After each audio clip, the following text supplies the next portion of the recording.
The kitchen tile is cool under his bare feet, and the kettle gives off that soft, ticking sound metal makes just before it boils. In the middle of that ordinary room, a man stands with his knees slightly loose, his arms rounded in front of his chest, as if he's holding a beach ball made of air. He stays there, still enough to look almost absurd. And yet, this quiet shape carries a claim so strange it sounds made up at first. Done for 2 minutes a day, it may lower resting blood pressure more than a run. Most people would never call that exercise. There's no sweat flying, no pounding shoes, no timer shrieking from a wrist. Just a body arranged with care.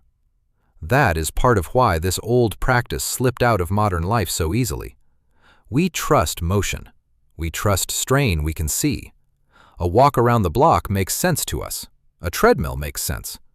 A person standing like a post in silence looks like someone waiting for a bus, or forgetting what he came into the room for. But the body does not always care what looks impressive. This form has a name, Zhan Zhuang. It comes down through Taoist and Shaolin traditions, and on the surface, it seems almost too simple to deserve a long explanation. Soft knees, spine long, arms curved forward as if cradling a sphere of air. Hold the shape. Breathe. Stay. That's it. No machine, no mat, no playlist, no lesson in complicated choreography. Just load held still. And that phrase matters more than it seems. If you want, check your own body for a second. Notice whether your knees are locked right now. Notice whether your weight is hanging back into your heels. A lot of people live there all day without realizing it. Joints stacked and braced, thighs asleep, the whole frame leaning on passive support.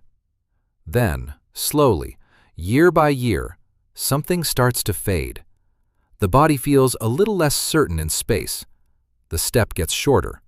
Standing up takes more effort than it used to. Not dramatic, just quieter. That quiet decline is where this story begins. Because the great surprise here is not only that an ancient standing drill survived for centuries, it's that modern exercise science finally found a way to measure what held effort does inside the arteries. And when researchers compared it with the kind of training everyone assumes should win, the result overturned the whole picture. If you enjoy calm, evidence-based stories like this, leave a like and stay with me, because the number that comes next is the part almost nobody expects. That surprise starts lower in the body than most people expect. When this standing form matters most, it usually matters to people who do not think of themselves as fragile at all. They can still carry groceries, still climb stairs, still take a brisk walk on a cold morning with the air sharp in their nose and the porch boards cool through the soles of their shoes. Life looks normal, and yet the body has already begun making tiny bargains. The ankles stiffen a little sooner. The hips trust the railing more than they used to. Rising from a chair comes with that small push through the hands that barely seems worth noticing. Those changes belong to a system most people never hear named: proprioception. The body's inner sense of where it is, how it is stacked, how far it can lean before it must correct. When that sense gets duller, the world feels a little less steady, even when the floor has not changed at all. The step shortens. Turning quickly takes more thought. Standing still becomes strangely tiring. That is one reason this old practice stayed alive for so long. It asks the body to organize itself in silence, under a mild load, before motion has a chance to hide the weakness. You can feel a trace of it now if you want. Stand up, soften your knees just a touch, and notice whether your thighs wake up or whether your weight slides backward. Many people find one leg takes over right away. One shoulder climbs. The jaw tightens. The whole frame starts negotiating. That conversation inside the body is usually buried under movement. In Zhan Zhuang, it comes right to the surface. And this is where modern instinct often goes the wrong way. A person senses decline and answers with more activity, more steps, more classes, more effort. Some of that helps, of course, But the foundation of posture is rebuilt in a different language. It responds to load held still. A quiet hold can reach deep stabilizers and the balancing reflexes around them in a way casual motion often does not. Old Taoist and Shaolin teachers did not speak in the language of sports medicine, but they understood that a body trained this way aged differently from the ground up. The strange part is that modern measurement, after ignoring this for years, has finally started to catch up, and when it did, the ranking it produced was so upside down that even people who study exercise for a living had to stop and stare. Because once the numbers were compared side by side, running was no longer the obvious winner. That is where the modern data enters, quietly, and then all at once. A large meta-analysis in the British Journal of Sports Medicine pulled together 270 trials with roughly 15,800 people across them and compared different kinds of exercise by what they did to resting blood pressure. When the results were ranked, the winner was not the one most people would guess while lacing up their shoes in the dark for a morning run. It was isometric training, the family of exercise built around muscular effort held in place. For years, most of us have been taught to imagine health improvement in motion, feet moving, arms pumping, breath getting louder, distance covered, time logged. That picture is so familiar, it feels like common sense. So when this analysis showed that held contractions lowered systolic pressure roughly twice as much as typical aerobic training like running, the finding landed with real force. Not because running stopped mattering. It still matters for plenty of reasons. The shock was that stillness, when it carries real internal work, could move that one resting measure so strongly. And this old posture belongs in that conversation. Zhan Zhuang, the standing like a post/tree energy posture, a 2-minute motionless isometric stand with soft knees and arms cradling a sphere of air, lowering resting blood pressure roughly twice as much as running, is not a lab gadget or a sports drill invented last season. It came through older lineages in a different vocabulary, but when you strip away costume and era, the body still recognizes what it is being asked to do. The thighs hold, the trunk organizes, the shoulders suspend, the breath stays low. Effort is present, but it does not travel through space. If you want a tiny taste of that distinction, press your palms together in front of your chest for a few seconds. Not hard enough to strain, just enough to feel the muscles answer. Then release. There is often a soft rush afterward, a warmth, a sense of space opening back up. The standing form works on a larger scale, especially through the legs. A sustained hold briefly compresses the vessels running through active muscle. When the hold ends, they open wider again. Repeated over time, that pattern can help teach the arteries to lower total peripheral resistance.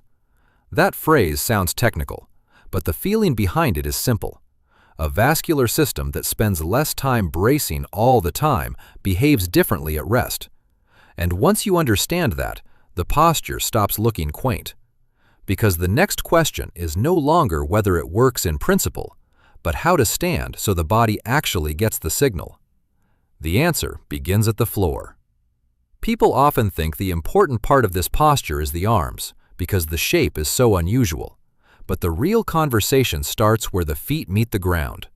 On hardwood, on tile, on a thin rug that shifts just a little under the skin of the soles, the body is already making decisions. It decides where to hide. It decides which hip will carry more. It decides whether the toes will grip, whether the knees will lock, whether the lower back will take over. If those decisions stay sloppy, the whole practice turns into a pose instead of a signal. So the setup has to be plain and careful. Stand with the feet about shoulder width apart, parallel enough that the knees can bend cleanly, not wide like a horse stance, not narrow like standing in a line, just stable. Spread your weight across the whole foot. Many people discover the moment they pay attention that they live mostly in the heels. Others roll to the outer edges. Some lean harder into one side and have been doing it for years without noticing. This is where the practice starts teaching before a single second of effort has passed. Give yourself a small body check here. If you were standing now and I placed a sheet of paper under your toes, would you clamp down to stop it from sliding? If I touched the back of your knees, would they already be jammed straight? Those tiny habits matter because this form is built to wake support up, not bypass it. Then come the knees, and this is where many people miss the whole point. They hear bend the knees and drop too low, as if they are starting a squat. That creates a different exercise. The old standing work asks for much less.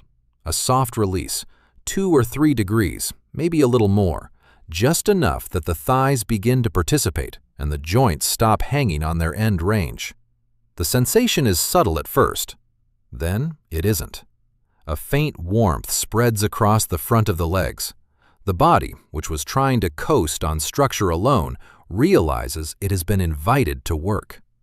This is the first honest moment in the posture, because once the knees unlock, the compensations become easier to feel. One shoulder may lift, the chin may push forward, the belly may tense, the breath may crawl up into the chest.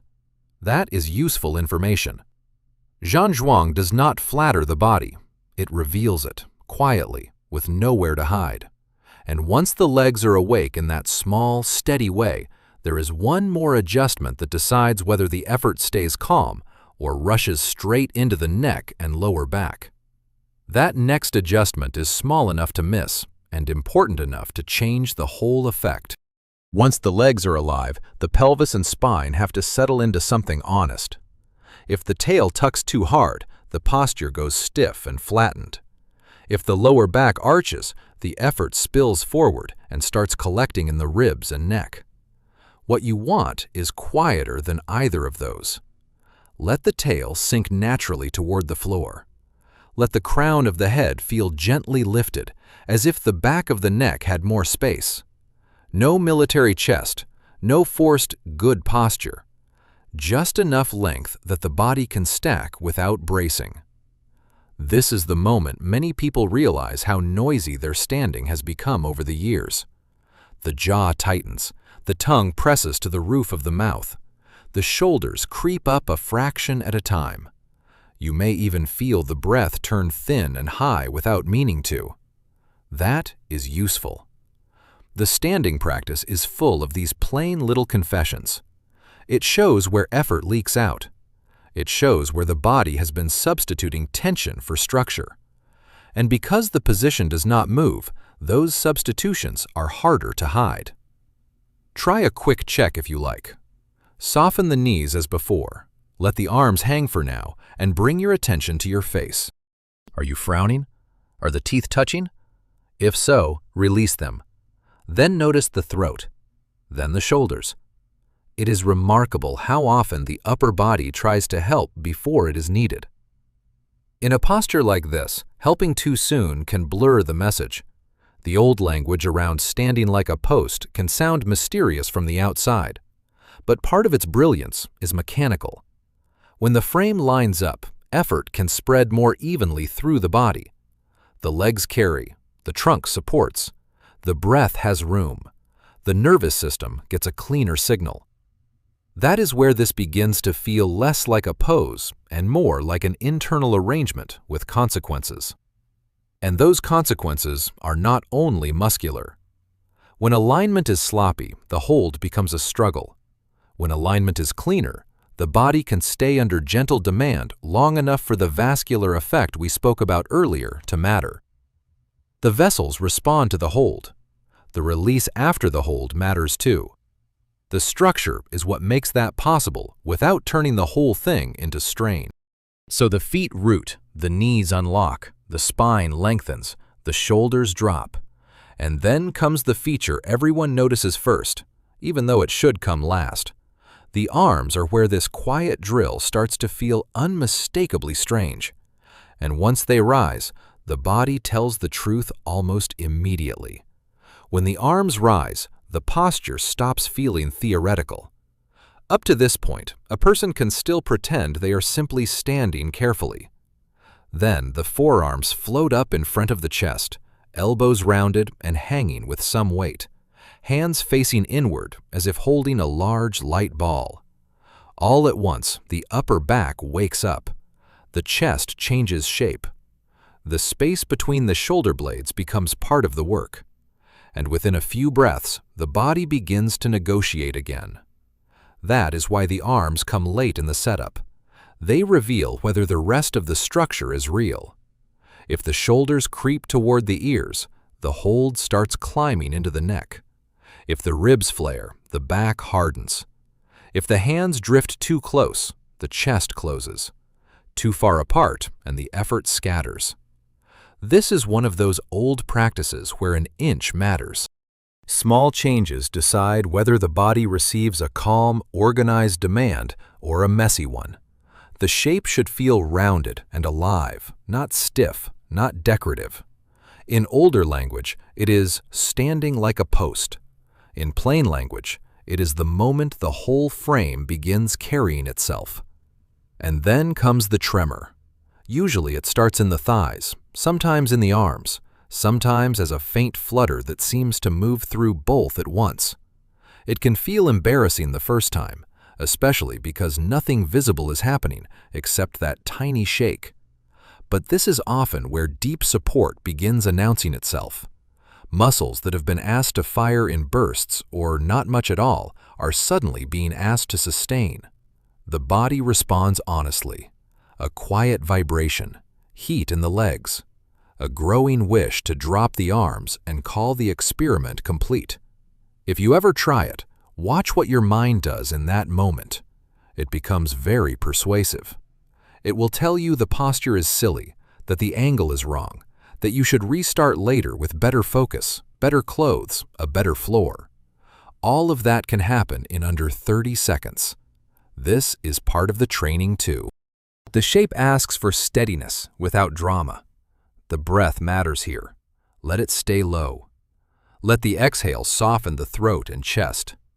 The effort should remain present, but not clenched. That difference is subtle, and it changes everything. A held form done with strain becomes a contest. A held form done with patient organization becomes a signal the body can learn from. So now the posture is fully assembled. Feet rooted, knees soft, spine long, arms suspended in front of the chest, the first tremor arriving like a message. The next question is the one that keeps people from either quitting too early or doing far too much. How long should this actually be held? The answer is smaller than most people want it to be. In this posture, more is not automatically better. That can be hard for modern ears to accept. We are used to plans that sound impressive on paper. 30 minutes, 45, an hour, 5 days a week, push harder, add more. This one asks for restraint. Begin with about 60 seconds. Stay there until the shape stops feeling chaotic. Then, over days and weeks, build toward 2 minutes. That is the daily dose that matters here. And the first minute can feel surprisingly long. A clock on the wall seems louder when the body is held this way.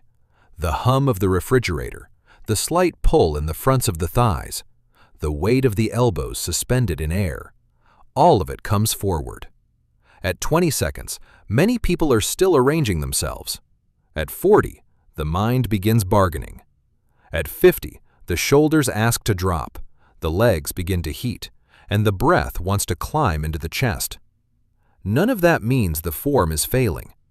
It means the body has finally become clear enough to hear. If you ever try it, do something very simple. Do not guess at the time.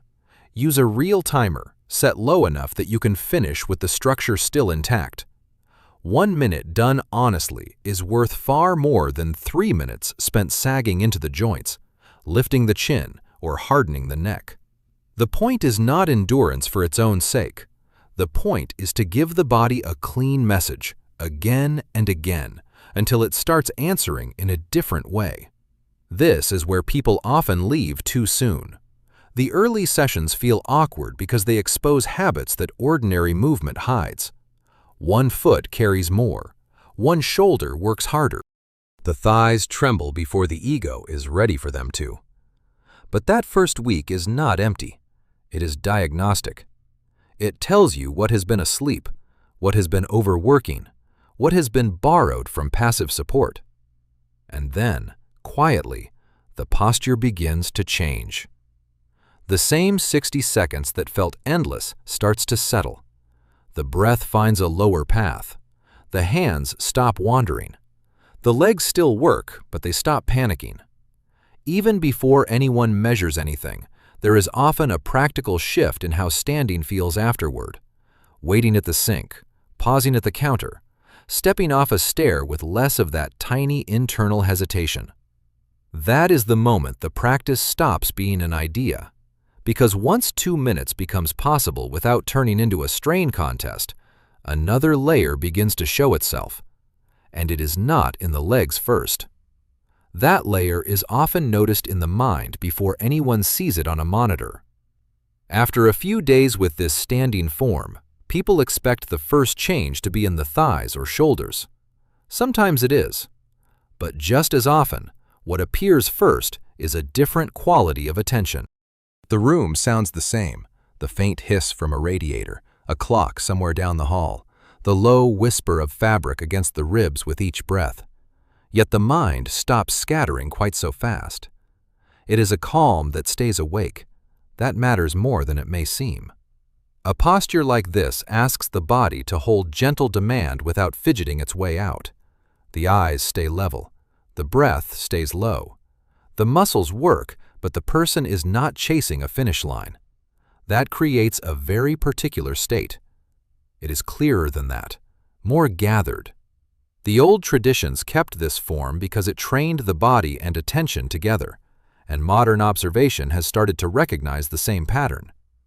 When the frame is organized, the mind tends to become more organized with it. You can test a tiny piece of that for yourself without even doing the full hold. Simply stand for a moment and notice how quickly your attention wants to escape into errands, plans, little scraps of memory. Then, imagine asking that same mind to remain with the pressure in the feet, the softness in the knees, the shape of the hands, the movement of the breath. The practice is quiet, but it is not empty. It gives the mind a job simple enough to follow and subtle enough that wandering becomes obvious. This is part of why it can help people feel steadier in ordinary life. The body's internal map, the one we mentioned earlier, does not work alone. Balance depends on constant conversation between sensation, position, and attention. When the posture is held well, those conversations become cleaner. The feet speak more clearly. The spine stops guessing. The breath stops interrupting. And slowly, the person standing there begins to feel less like a stack of separate parts and more like one coordinated whole. That shift can be humble. Waiting at the sink feels easier. Turning in a narrow hallway feels cleaner. Standing in line does not produce the same subtle restlessness in the legs. These are small changes, almost private ones, but they matter because they say the practice is starting to transfer beyond the minute itself. And once that happens, another question begins to matter. If the posture can influence attention, balance, and the same blood pressure ranking that startled researchers, then how do you tell whether you are doing too much or just enough for the body to keep adapting? The difference shows up in the quality of the posture long before it shows up in effort. When a person does too much with this hold, the body starts cheating in familiar ways. The knees sink lower and turn it into a grind. The lower back tightens to help the arms stay up. The breath loses its slow rhythm and becomes something dragged in through the upper chest. The face hardens. The hands start floating aimlessly because the shoulders are tired and the structure underneath them has gone missing. It is just a poorer version of the same shape. Just enough feels different. The legs are working, yes, but they are not in revolt. The arms are present, but not desperate. The breath still moves. The eyes stay settled. When the timer ends, there is fatigue, maybe warmth, maybe a little trembling still, but there is also a sense that the frame remained intact from beginning to end. That is the standard to chase. Clean enough to repeat tomorrow, clear enough that the body learns from it. This is why the old standing work rewards honesty more than ambition. A useful check is what happens in the minute after you stop. If you come out of the hold and feel oddly taller, steadier in the feet, and more open across the chest, you were probably close to the right edge. If you come out gripping your neck, annoyed, and eager to collapse into a chair, you likely pushed past it. The posture should leave a trace of organization behind. Even the vascular side of it depends on that balance. The hold needs to be strong enough to ask something from the system, gentle enough that the whole experience does not become one long flinch. There is another clue, and it is wonderfully ordinary. Watch how you stand later that day without trying, at the sink, at the stove, in the bathroom brushing your teeth. People often find that their knees unlock more naturally and their weight spreads more evenly for a little while afterward. The body borrows from the lesson it just received. That transfer is part of the value. A minute or two of deliberate structure starts to influence the casual standing that fills the rest of life. And then, over repeated days, something else begins to sort itself out. The hold feels less like a battle between willpower and discomfort. It starts feeling more like a conversation. The body anticipates the shape. The feet find the floor faster. The shoulders stop climbing so quickly. That is when many people become tempted to add more minutes, more variations, more intensity, when the wiser move is usually to stay simple and let the deeper mechanism keep unfolding. Because what changes next is slower, quieter, and tied to that impossible comparison with running we opened with. That slower change is easy to miss because it does not feel dramatic while it is happening. With this hold, the body is learning through repetition, not spectacle. A minute today, 2 minutes next week. The same shape, the same quiet demand, the same cycle of vessels being gently compressed under muscular effort and then opening again when the posture ends. Over time, that repeated lesson can influence total peripheral resistance. The phrase sounds clinical, but the lived version is simple enough. The arteries become less inclined to stay guarded all the time. That is why the comparison with running was so startling. People expect the great blood pressure story to belong to movement with speed in it, a road underfoot, lungs working, sweat cooling on the back of the neck. Yet the analysis we mentioned earlier placed isometric training above the more familiar options for lowering resting pressure, with systolic change roughly twice what typical aerobic work like running produced. It is one of those findings that forces the mind to pause, because once you understand what the hold is doing inside the body, the results stop sounding magical and start sounding mechanical, just in a way most people were never taught to look for.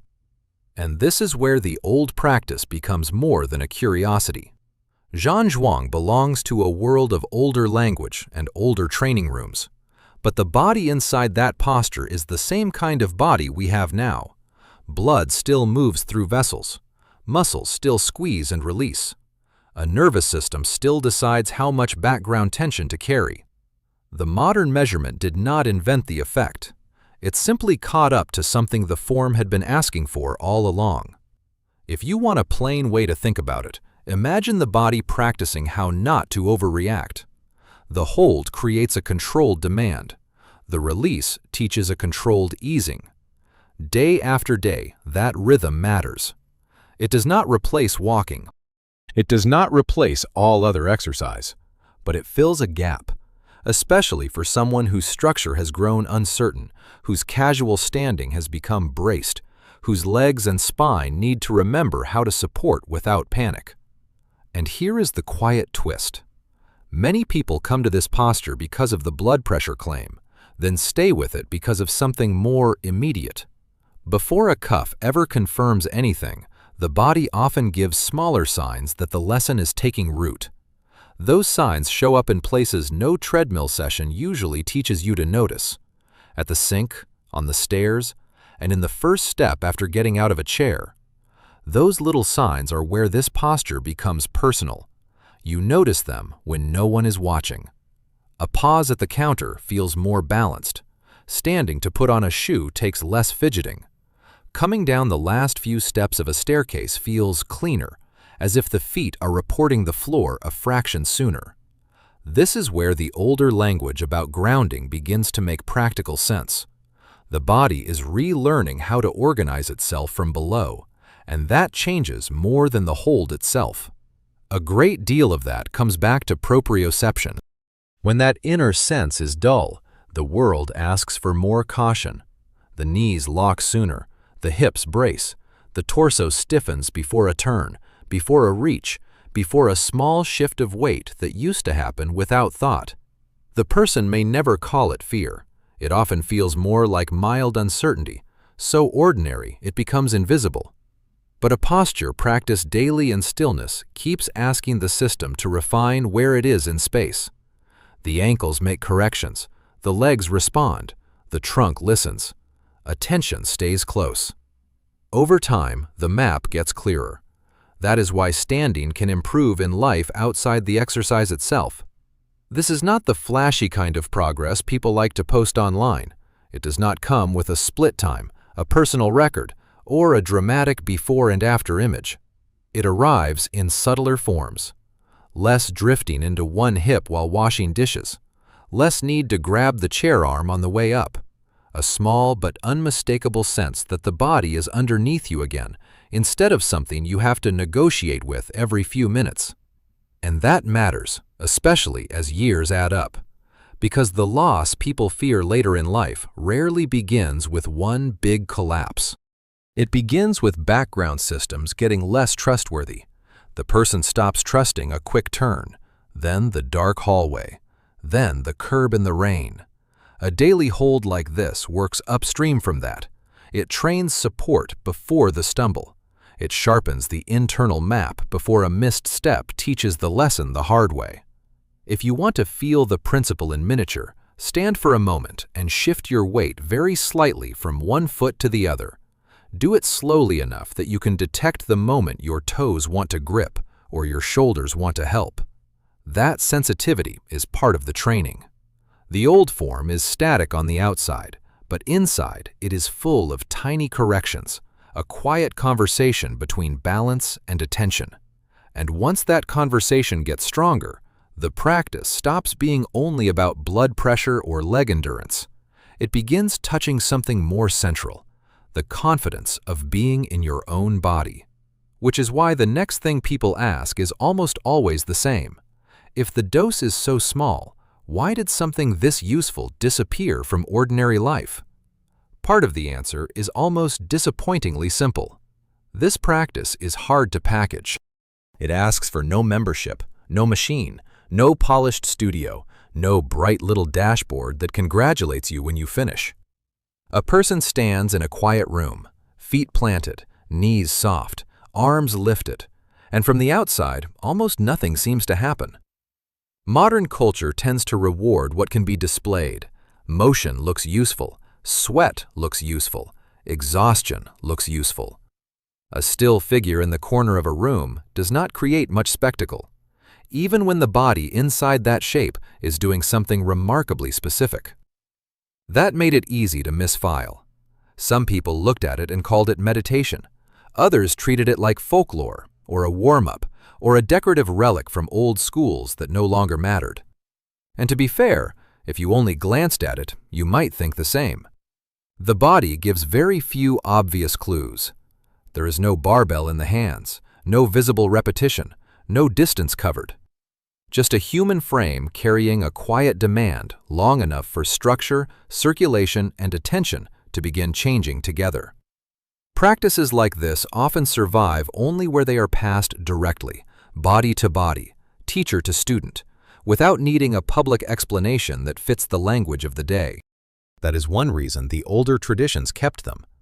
They did not need a fitness category for it. They only needed to notice what happened to the people who stayed with it. Better standing, better balance, a steadier presence. Bodies that kept a certain integrity longer than expected. Now there is another reason it is easy to overlook. It challenges a belief people are deeply attached to, that health improvement must feel like visible effort in order to count. This hold does contain effort, of course. The legs know it. The upper back knows it. The trembling arms know it. But because the effort does not travel outward, it rarely gets the respect people give to running shoes, heart rate graphs, and hard workouts that leave the shirt damp at the collar. And yet, that neglected quality may be exactly why it fits so well into real life. A person can do it beside the bed before getting dressed, in the quiet patch between making tea and leaving the house, in a small living room while the daylight fades against the window glass. No setup, no recovery ritual, no long negotiation with motivation. Just a brief meeting with the body in its most basic job, to stand well. Which leads to a more useful question than why the world forgot it. If this form is so compact that it can slip into ordinary life almost unnoticed, how do you place it in a day so it actually stays there? And what tends to happen during the first month when it does? The easiest way to keep it is to stop treating it like an event. This posture works best when it slides into a place the day already has for it. Right after getting out of bed, before the first shower, while the room is still cool and the floor feels a little sharp under the feet, or in the evening before the lights get softer and attention starts to blur. The exact slot matters less than the repeat. The body learns from regular contact.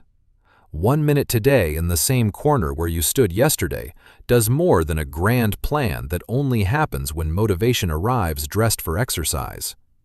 That is why the first month tells such an honest story. Day 1, the shape often feels stranger than expected. The person sets the feet, softens the knees, lifts the arms, and within seconds starts discovering negotiations everywhere. One thigh carries more. One wrist drifts. The neck wants control. The breath forgets itself. It can be mildly humbling. Truth often is when it shows up without decoration. By the end of the first week, something usually begins to organize.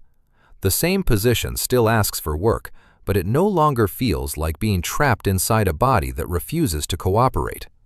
The feet find the floor faster. The shoulders stop jumping into every problem. The timer becomes less dramatic. Even the trembling changes character. It is still there at times, but it feels more like effort finding its place than panic asking to stop. Then comes a quieter phase, and this is the one many people underestimate. The hold starts spilling into ordinary posture. A person waiting for the kettle notices the knees are not locked. Standing to wash a plate feels more even.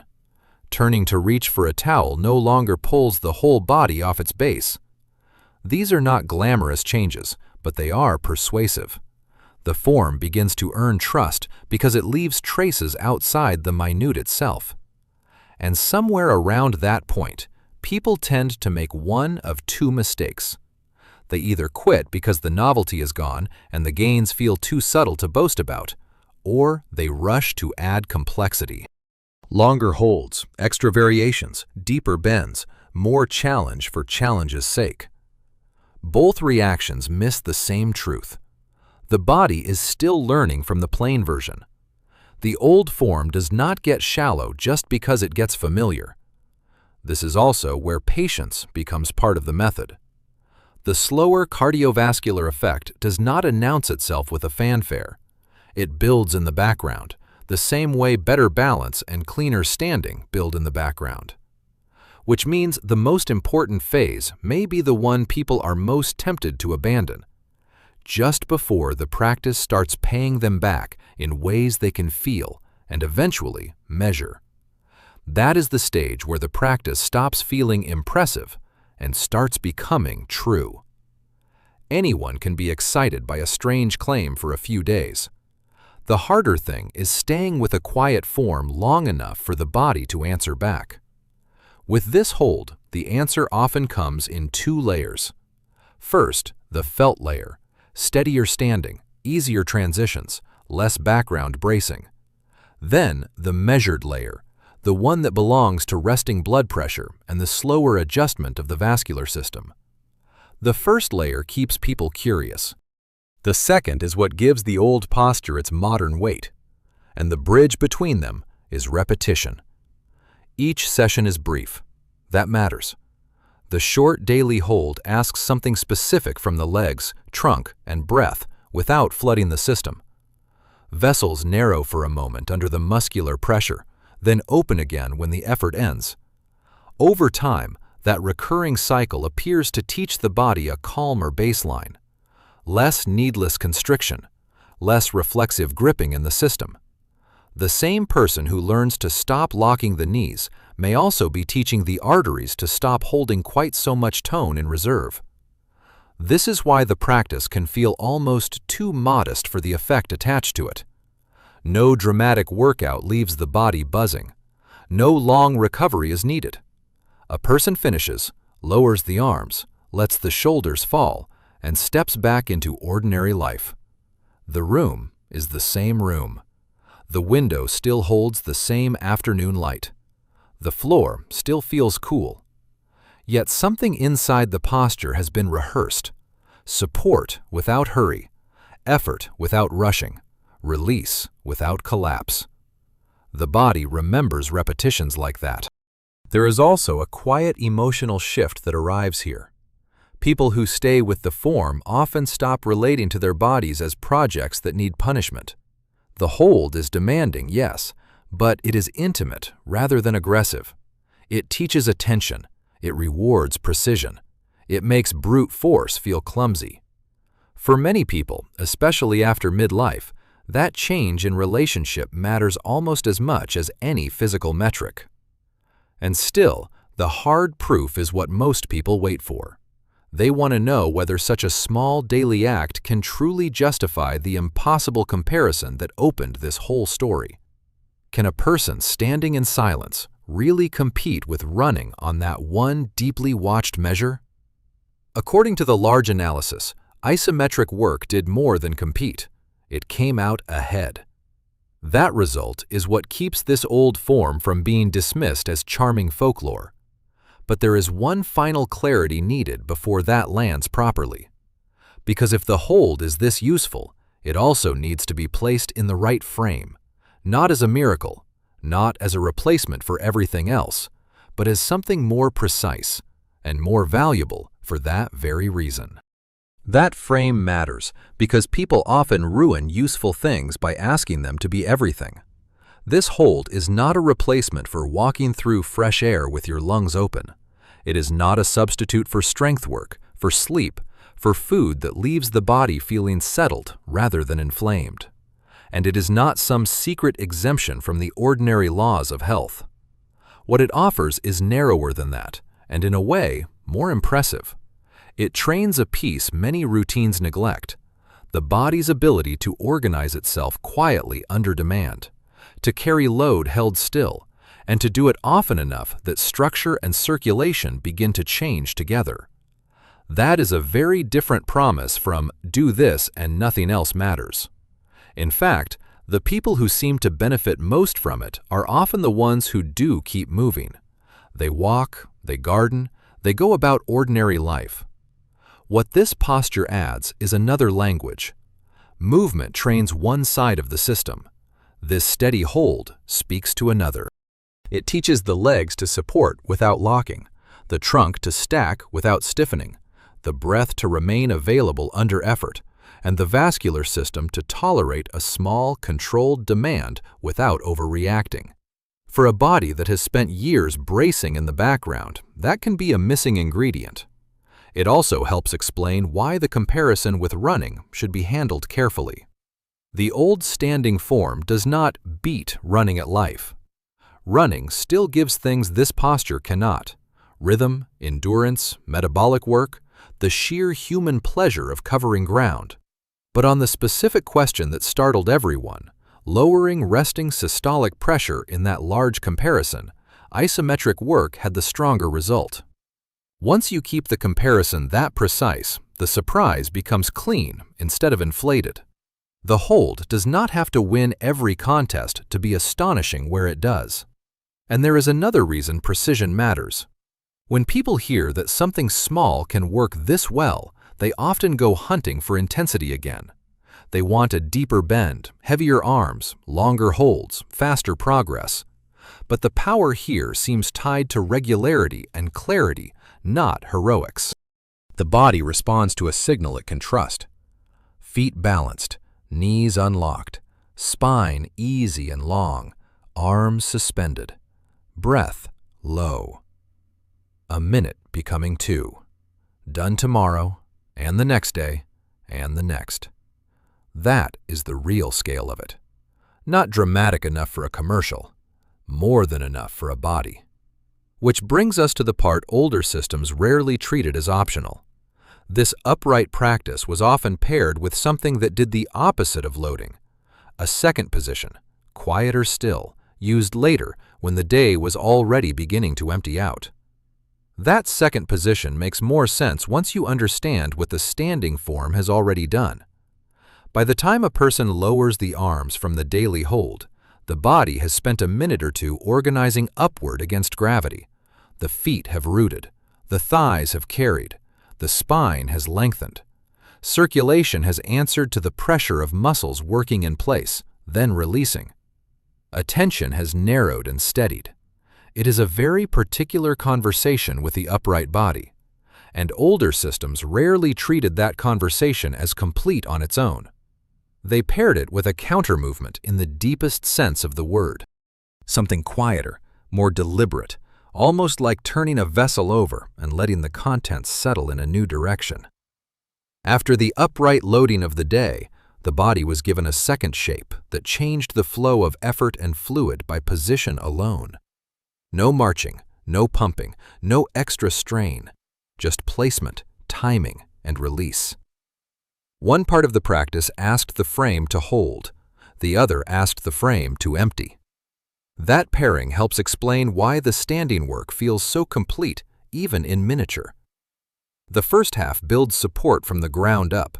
It trains the legs to bear gently, the trunk to stay available, the breath to remain low under demand. It also gives the blood vessels that repeated little lesson we spoke about earlier. Then, later, instead of asking the system for more effort, the companion posture changes the body's relationship to gravity altogether. Where the first shape teaches structure, the second alters drainage, pressure, and quiet restoration. You can almost feel the logic without knowing the exact form. Stand for your 2 minutes. Then imagine what the opposite of that would be if it were done with equal care. Not slumping, not sleep, not yet. A placed position, a chosen angle, something that would let the legs give back their burden and invite a different kind of settling through the torso and head. Old practitioners understood that a day leaves residue in the body. Upright effort leaves one kind, hours on the feet leave another. The evening posture was part of how that residue was handled. And that is where this story widens. Because if the standing practice answers one of the modern body's big problems, too little organized support, too much hidden bracing, too much background tension in the system, then the lying practice answers another. It deals with what accumulates after gravity has had all day with you. The two belong to the same logic. One gathers the frame, the other clears it. So before we close the circle around this upright hold, there is one more thing to see clearly. What happens when the body that learned to stand well is finally turned the other way? What changes, there is direction. In the standing hold, the body gathers itself upward. The legs bear weight. The spine rises through it. Attention stays alert inside the frame. By the end, even in only a minute or two, there is a subtle charge in the system, organized, useful, alive. The companion posture takes that same body and gives it a different instruction.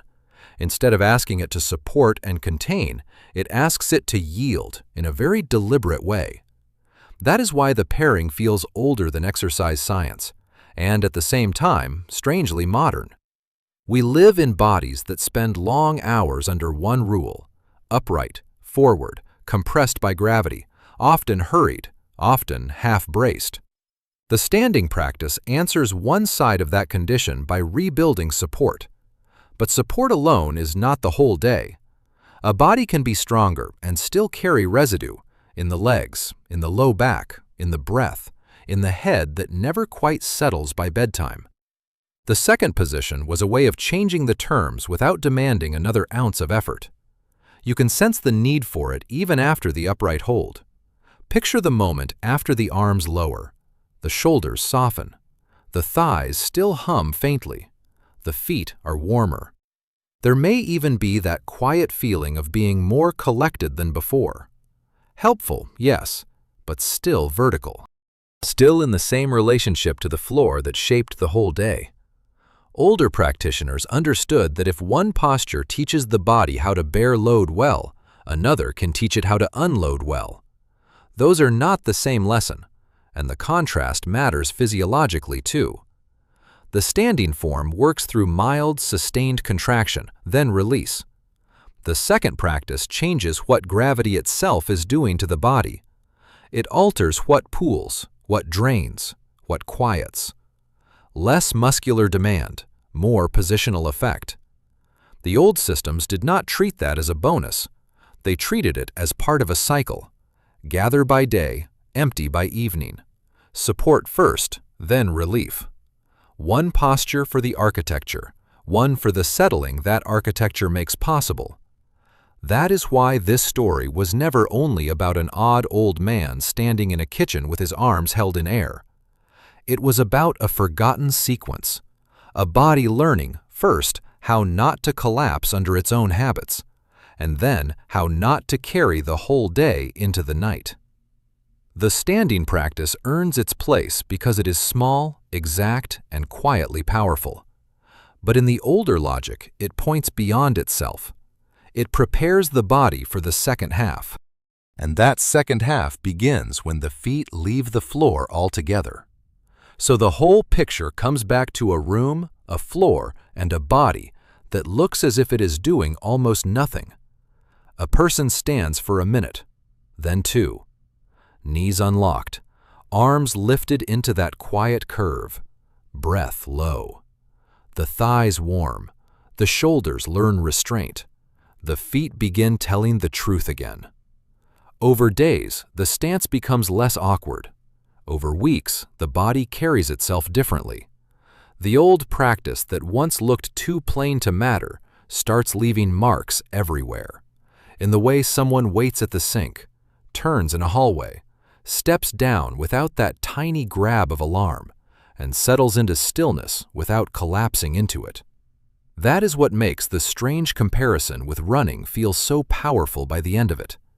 It is not only that the hold ranked so well for resting blood pressure, or that the mechanism now has words around it, or that the dose is small enough to hide inside an ordinary day.